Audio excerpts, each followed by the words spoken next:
Today on CityCast Las Vegas, we're talking about the major overhaul that the Rio has planned, new updates in the trial of Robert Tellis, and the impact of the Rock and Roll Marathon on Las Vegans. I'm here with producer Layla Muhammad and Andrew Corrali, publisher of thelist.vegas, and we're going to break it all down for you. It's Friday, March 3rd. I'm David Figler, and here's what Las Vegas is talking about.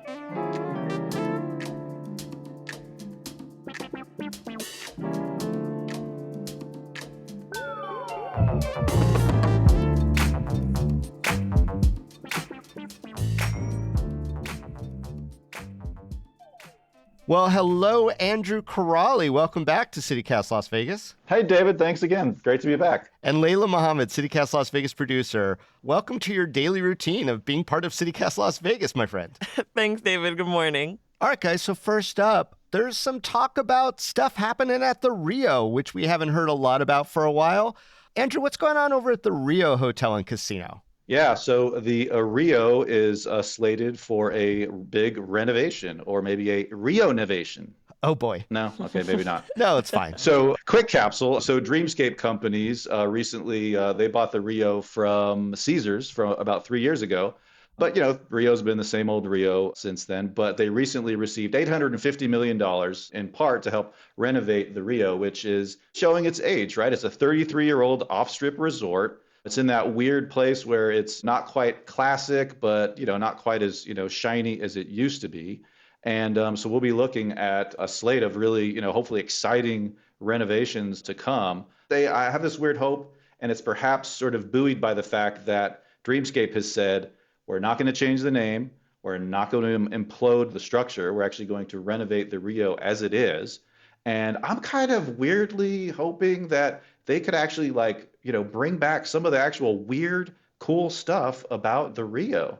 Some of my favorite spots in there were the wine cellar tasting room. It's like this actual wine, cellar. You can go down and actually taste some pretty good wine. Perhaps my fellow natives remember the Masquerade Show in the Sky, which ran at the Rio. And it was basically this sort of carnival on a track that ran a couple times a day at the Rio. You could, throw the beads and do all the carnival stuff. Rivaled in my mind only by the animatronic wolf and other wildlife animals over at Sam's Town.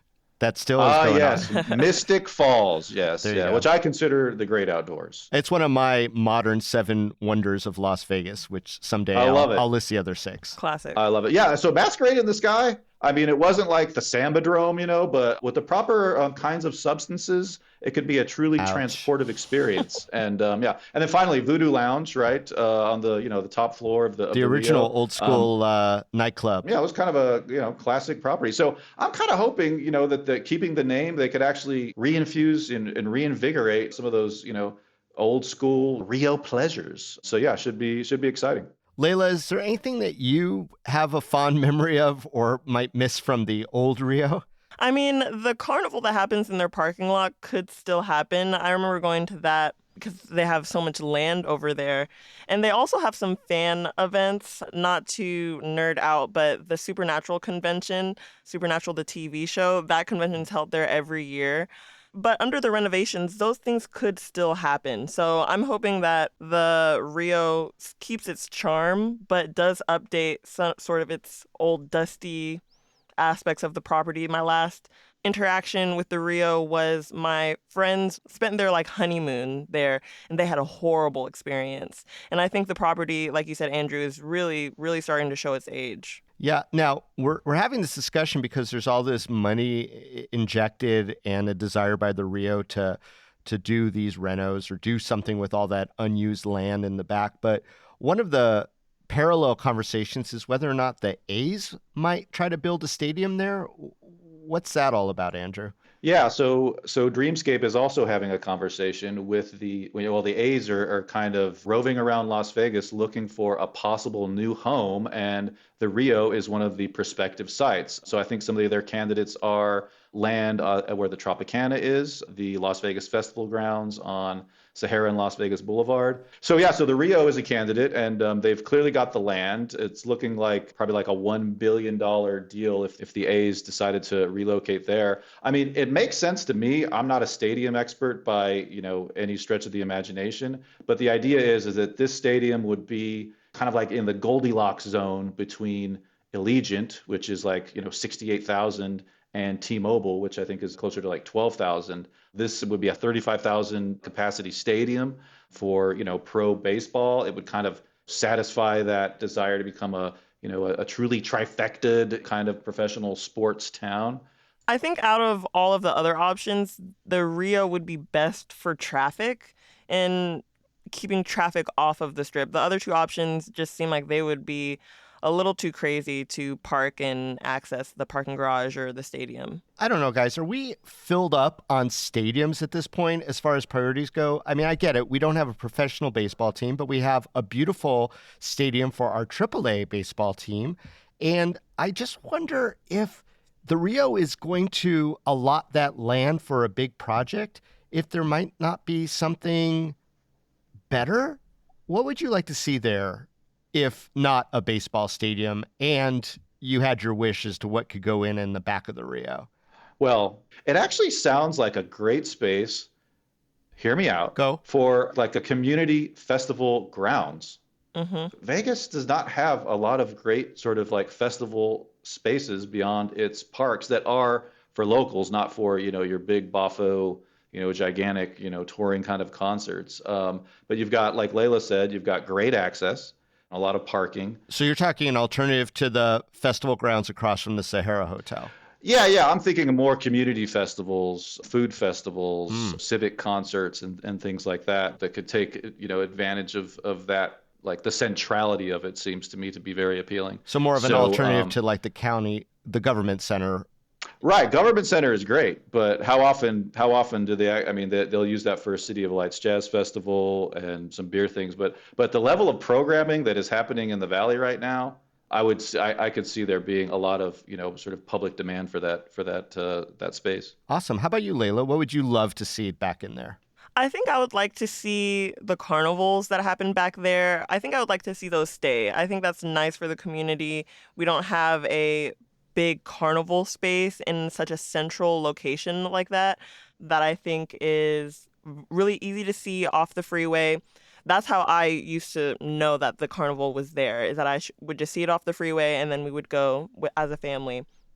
And I mean, I'm no architect, but I find it really fascinating that we have two newly built stadiums and they're saying the Allegiant Stadium is too big for baseball. T-Mobile is too small for baseball. Again, I'm not an architect, but it astonishes me that they couldn't find a way to have more sports in those two stadiums. So I say no to the A's and let's keep it in the community events, carnivals. I like that idea. What about you, David? What's your dream event? Yeah, I feel like you have something in your pocket, David, that you're just like itching to get out. Well, I'm going to try to be rapid fire on this one. I love it. I'm always going to say workforce housing. I think that people who work on and around the Strip need affordable housing. And if you have a gaming card or you're a member of the culinary union or one of the other unions, that you would get that discounted rate there and they could build a whole village there of services. Yeah. When I grew up, my dad was a dealer at the Sahara Hotel. We lived in an apartment that was mostly casino workers close by. There were all these amenities that were in the same little area where we were by our apartment. So that's kind of a cool concept that I think is lost, especially when the city needs it. And then the last one is that it's just a giant Lego replica of Las Vegas that you just wander around to scale. Ooh, like a Legoland Las Vegas. Legoland Las Vegas, but it's old school Las Vegas. So all the old hotels. So you get the Dunes and the Sands and the Riviera and the DI and all that stuff. Meta. And there would be gambling there too. So basically a Vegas themed casino in Lego. Wow. Rio, take all of them. They're yours. David Figler, visionary urban planner.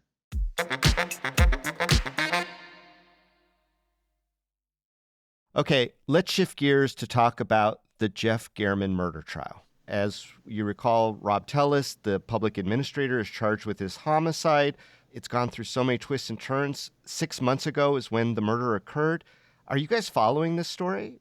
Yeah, and I guess what's fascinating to me about it, given the latest legal twist, is what it says about the psychology of Robert Tellis. And I guess I would defer to your expertise on this, David. And I guess my question would be is what does it say about his character? What does it say about anybody's character when they insist on representing themselves in a legal trial?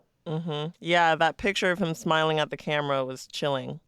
Yeah, I mean, that's always one of those things where, especially if you're in a high profile trial, criminal trial, that you really, I mean, we always tell our clients, try not to react. But of course, that's a double edged sword too, because then people are like, oh, he's so cold and dispassionate about everything. So finding Hmm. that right balance. But like you said, Layla, smiling for the camera is not always the best.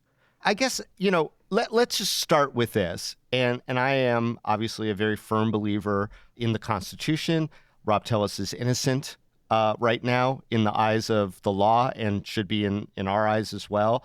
He's had so many different lawyers now. He's hired people, he's fired people. He got a public defender for a little while who is very experienced in doing murder cases. That guy got basically fired. Now he's representing himself. And that is sort of a curious turn. But then again, he does have a law degree, just not a lot of experience in these kind of cases. Is there something about that struck you as being weird? I don't know if that's the right word. I guess one thing that I was curious about is, apparently District Judge Michelle Levitt grilled him for a half an hour to thoroughly determine, whether he was competent to serve as his own counsel. Hmm. And I guess one thing that struck me is that she kind of did her due diligence as far as determining whether or not it was a good idea. And that's an interesting line that a judge has to walk, I would imagine. Well, it's required. Everyone has a right to represent themselves, but the court has a duty to make sure that it is something that they can handle at least at a very bare minimum level. There's a case called Ferretta. There's an entire canvas that has to occur. There's questions that need to be asked. If the right questions aren't asked and the person is allowed to represent themselves, it could cause a reversal. So most judges are very careful. And then all judges have the directive by law to essentially try to convince the person not to do it. And even though he has a law degree, which puts him ahead of virtually everyone else who has ever represented themselves in Las Vegas for trials of any size, it's like the old adage, the person who represents himself has a fool for a client, right? Mm. Yeah, and years and years ago, I did a story actually about pro se litigants, people who represented themselves. And one thing that I found was that they all had this sort of outsized confidence in their legal abilities. And each sort of pro se litigant had this idea that they had some kind of like Clarence Darrow gotcha kind of legal insight that could, there'll be their sort of lightning strike defense or lightning strike prosecution. I wonder if that's kind of, the same kind of psychology that's ambiently swirling around this case. Mm.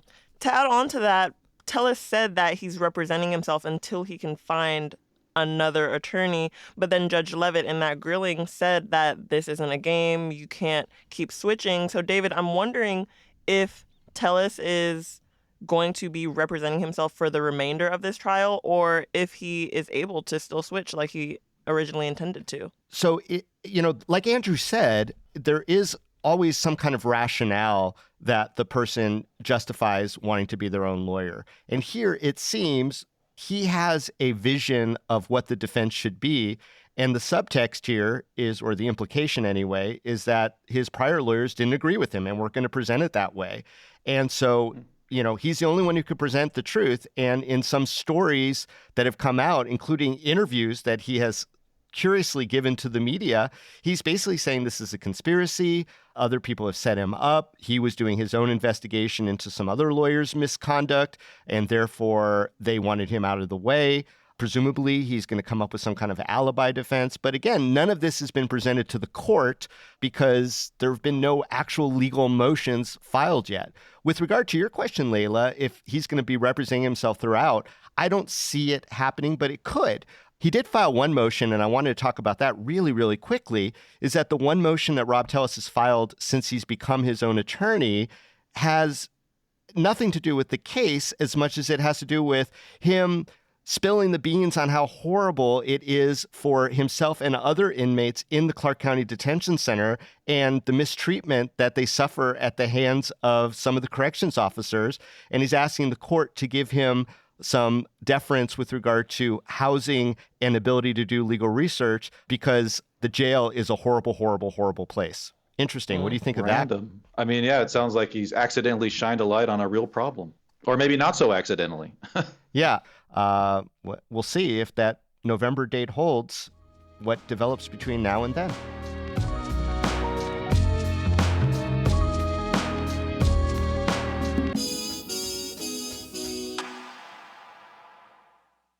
All right, guys, let's move on to another topic. We just saw the Las Vegas Rock and Roll Marathon, and I do believe that one of the people in this conversation actually ran it. So will the real runner please stand up? Yes, I did. It's you, me, Layla. It's me, Layla Mohammed, producer of CityCast Las Vegas. I ran the half marathon this weekend for the Rock and Roll Marathon. I was one of the 21,000 runners Woo. that did the 5K, 10K, and half marathon over Saturday and Sunday. And my experience was, I will say, amazing. I think as a local who has driven down the Strip more times than I can count, we used to drive down the Strip for fun on our way home from school. I will never see the Strip the same again. I mean, running around the welcome sign as the sun set and approaching the Mandalay Bay and MGM as the lights were all on and bright. I think that was a really great experience. It was 13.1 miles through Las Vegas Boulevard going into downtown. And it was just so fun. People were on the side passing out tequila shots, people dressed in furs, holding boom boxes, dancing, stages everywhere. Oh, so basically, a very austere, serious marathon. Yes, very, very serious. Yeah, I love tequila as an energy drink. That's great. Exactly. I'm wondering in Boston for their marathon if they're doing shots of tequila or maybe it's just someone hands them a beer. I imagine that they take it a little bit more seriously in Boston probably, but this one was a great experience, really fun, and something that I will never forget is that when I was limping back to my car through the Miracle Mile shops, I was waiting for my friend who was limping even slower than I was, and this lady stopped with me and looked at me. She said, "You just ran the marathon, huh?" And I was like, "Yeah, it was a great experience." And she said, they closed down so much of the Strip. They changed bus lines. It's so hard to get anywhere for this whole weekend for people to just run up and down the Strip. And I'm coming off of my runner's high. I'm still so excited, still so pumped, and she's really bringing me down. And David, I know that you might feel similarly to her because a lot of the traffic was diverted through your neighborhood. So how do you feel about the marathon that was an inconvenience to a lot of citizens? Well, Andrew and I are both downtowners, and so I get the party. I get that Las Vegas is all about providing a forum for people to just get their freak on. I saw pictures of people literally dressed as the Eiffel Tower running down Las Vegas Boulevard. And it, it's a great promotion for the city.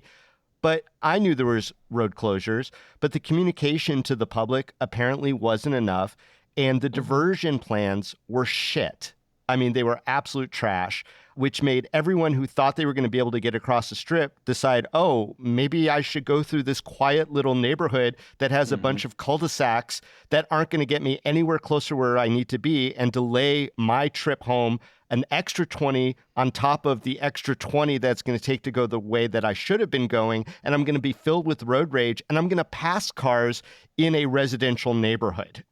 Okay, that was what I was seeing for the Rock and Roll Marathon. And I'm not exaggerating. There had to be 2,000-3,000 cars that drove by my house and were lost because by the time they got to the end of my street, they were again diverted because it wasn't what they thought it was going to be. And that happens a lot. And, I even try to sort of look at the city and the county website to try to figure out like just how much benefit do we get and how much does it cost the taxpayers to launch these sort of things. And I couldn't get that information anywhere.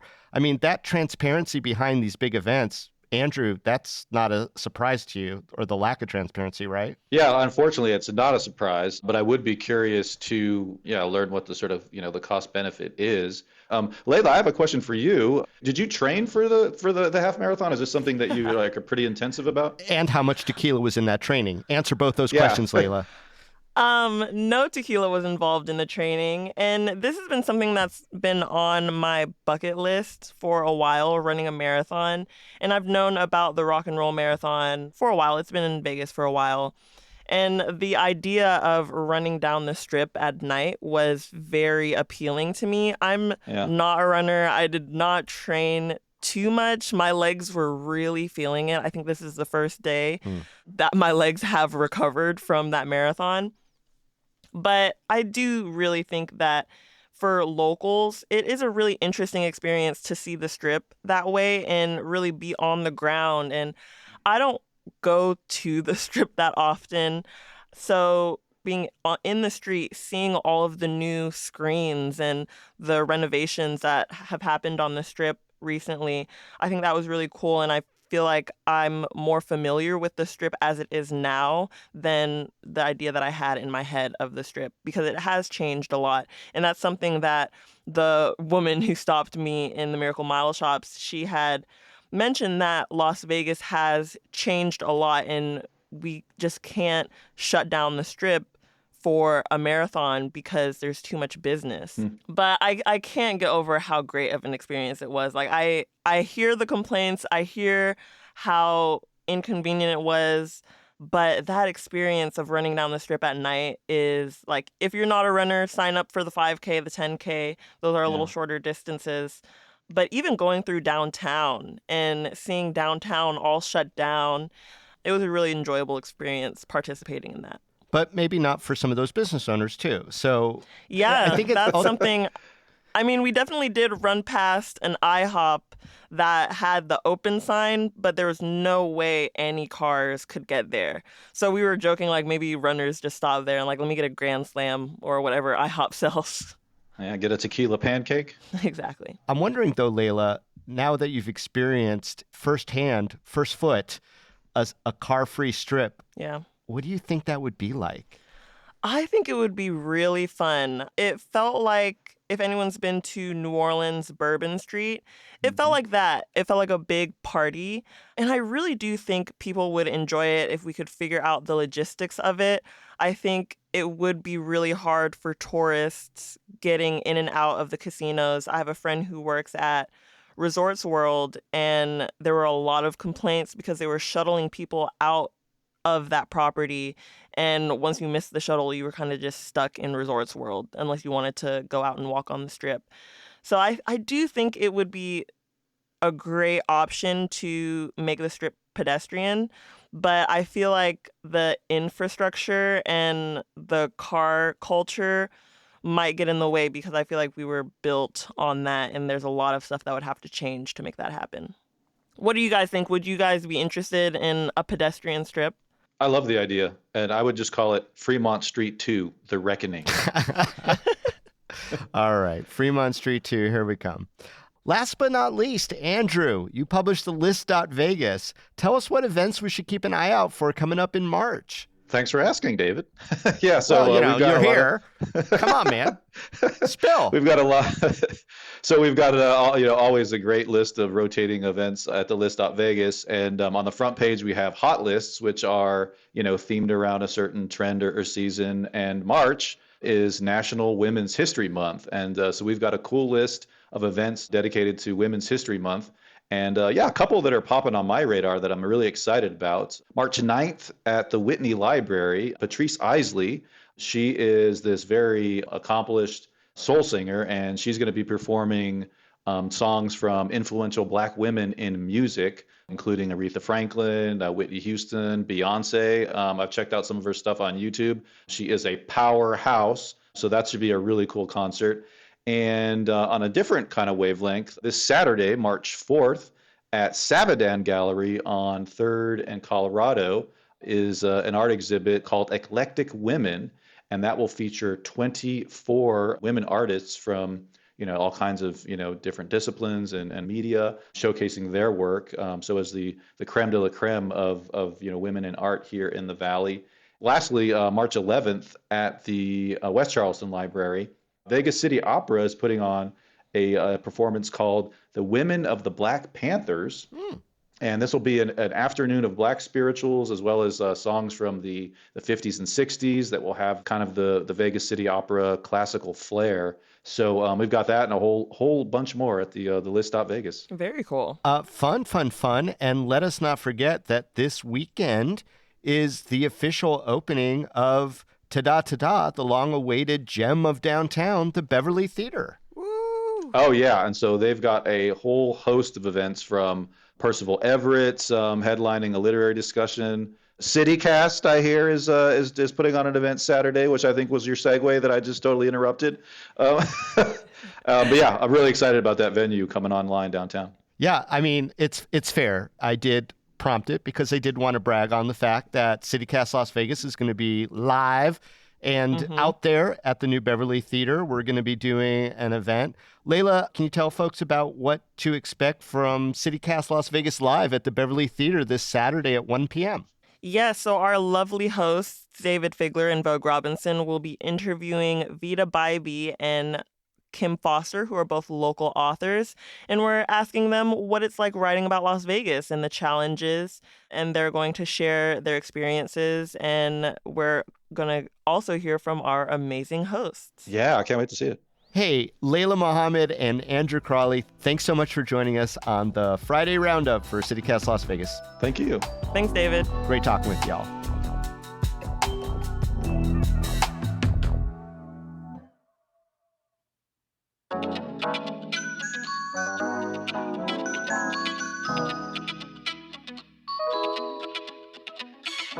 Well, that's all for today here on CityCast Las Vegas. Our lead producer is Sonia Cho Swanson. Our producer is Layla Mohammed. Our newsletter editor is Scott Dickensheets. And our hosts are me, David Figler, and Vogue Robinson. Music is by OG Moose and All the Kimonos. We record the show on the traditional homelands of the Nuuvi, the Southern Paiute people. If you enjoyed the show, why not tell a friend? Rate the show. Rate with the little stars. You can go do it. Go do it now. It's so easy. It's so easy. Leave us a review and subscribe to our morning newsletter. We'll be back Monday morning with more news from around the city. We'll see you on Saturday at the Beverly Theater. And until then, take care.